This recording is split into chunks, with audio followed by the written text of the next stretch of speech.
Hello friends, welcome to Defence Matrix. तो इस बार 26 जनवरी की परेड के जो चीफ गेस्ट होंगे ये इजिप्ट के प्रेसिडेंट होंगे, जिनका नाम है अब्देल फताह अल सीसी।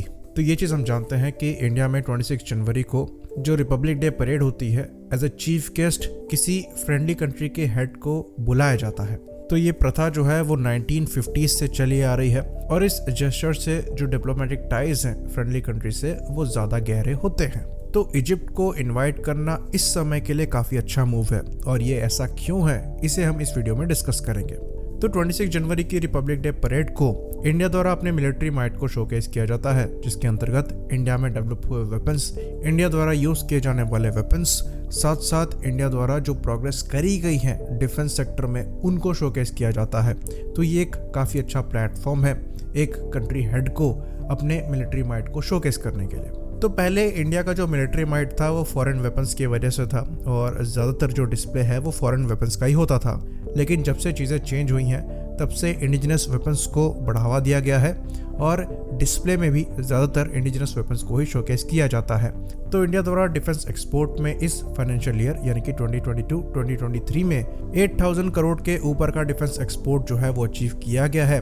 वहीं पर डिफेंस एक्सपोर्ट का जो गोल रखा गया है वो 35,000 करोड़ का रखा गया है फाइनेंशियल ईयर 2025 के लिए। तो इस गोल को अचीव करने में इजिप्ट जो है वो काफ़ी बड़ा रोल प्ले कर सकता है। जैसा कि हम जानते हैं LCA तेजस इजिप्ट को ऑफर किया गया है, जहां पर इनकी रिक्वायरमेंट 70 एयरक्राफ्ट के ऊपर की है।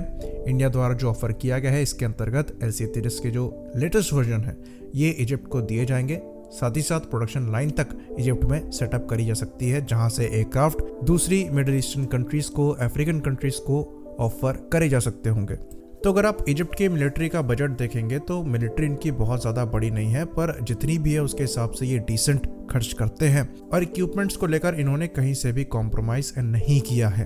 तो इजिप्ट के मिलिट्री बजट की बात करें तो 2020 में ये बजट $4.5 बिलियन का रहा है, जो कि बहुत ज़्यादा नहीं है, पर ये ग्रेजुअली इंक्रीज कर रहा है। इस साल ये बजट जो है वो $5.1 बिलियन का रहा है, जो अगेन करीबन $500 मिलियन पिछले साल के बजट से ज़्यादा है और ये फ्यूचर में फर्दर आगे बढ़ने वाला है। तो अगर हम हाल ही के कुछ सालों में इजिप्ट की मिलिट्री स्पेंडिंग को देखें तो इन्होंने अच्छी खासी अमाउंट जो है वो वेपन्स इंपोर्ट में लगाई है, जिसके अंतर्गत इनके द्वारा रफाल भी लिए गए, वो भी अराउंड 54 के नंबर में। साथ ही साथ इनके द्वारा MiG-29 के लेटेस्ट वर्जन लिए गए, Su-35 भी इनके द्वारा परचेज किए गए। साथ में अब इनके द्वारा 70 के आसपास लाइट कॉम्बैट एयरक्राफ्ट देखे जा रहे हैं। साथ में यहाँ पर अपॉर्चुनिटी एग्जिस्ट करती है ALH, LCH और LUH की सेल की। तो इंडिया के पर्सपेक्टिव में इजिप्ट जो है ये काफ़ी बड़ा क्लाइंट हो सकता है, क्योंकि इजिप्ट की रिक्वायरमेंट छोटी मोटी नहीं है। तो बड़ी डिफेंस डील्स जो है वो इजिप्ट के साथ हो सकती हैं और अगर एक स्ट्रॉन्ग मिलिट्री रिलेशनशिप जो है इंडिया और इजिप्ट के बीच में इस्टेब्लिश हो जाता है तो फ्यूचर में इनको अपने F-16 को रिप्लेस करने के लिए भी एक एयरक्राफ्ट चाहिए होगा, जो कि 200 के ऊपर इनके पास है।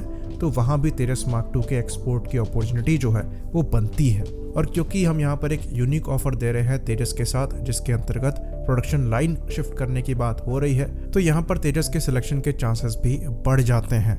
बाकी हमारे द्वारा वेपन सिस्टम्स भी डेवलप किए जा रहे हैं रशियन प्लेटफॉर्म्स के लिए, तो उसकी सेल की भी अपॉर्चुनिटी यहाँ पर एग्जिस्ट करेगी अगर इजिप्ट चाहे तो क्लोज मिलिट्री टाइज और अगर आप किसी कंट्री के वेपन सप्लायर बनते हैं तो ये दो कंट्री के डिप्लोमेटिक रिलेशन में सबसे ऊपर वाली बात हो जाती है। इसके पीछे कारण ये है कि अगर कोई कंट्री अपने डिफेंस के लिए आप पर डिपेंड करती है तो वो कभी भी आपके अगेंस्ट कोई स्टैंड नहीं लेगी। इसका फ़ायदा रशिया को भी पास्ट में काफ़ी हुआ है और अमेरिका को तो होता ही है।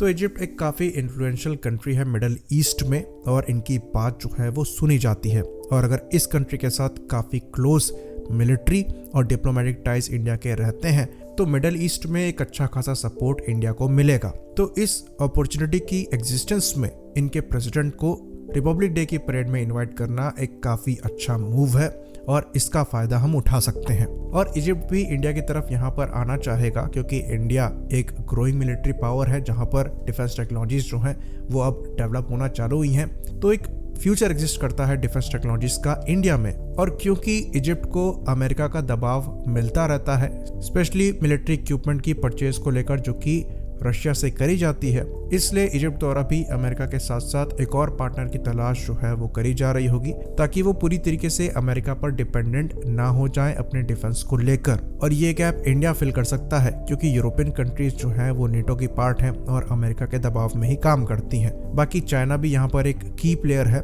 लेकिन अगेन अमेरिका और चाइना के रिलेशन ऐसे हैं कि फ्यूचर में हो सकता है अमेरिका दबाव बनाए चाइनीज वेपन्स को भी अवॉइड करने के लिए। क्योंकि इंडिया और अमेरिका के रिलेशन अच्छे हैं, तो इसके चांसेस कम एग्जिस्ट करते हैं कि अमेरिका दबाव बनाएगा इजिप्ट पर इंडियन वेपन्स को अवॉइड कराने के लिए। आई होप इन्फॉर्मेशन यहाँ पर क्लियर हो। इसी बात पर हम इस वीडियो को ख़त्म करेंगे। लाइक करिए, सब्सक्राइब करिए। जय हिंद।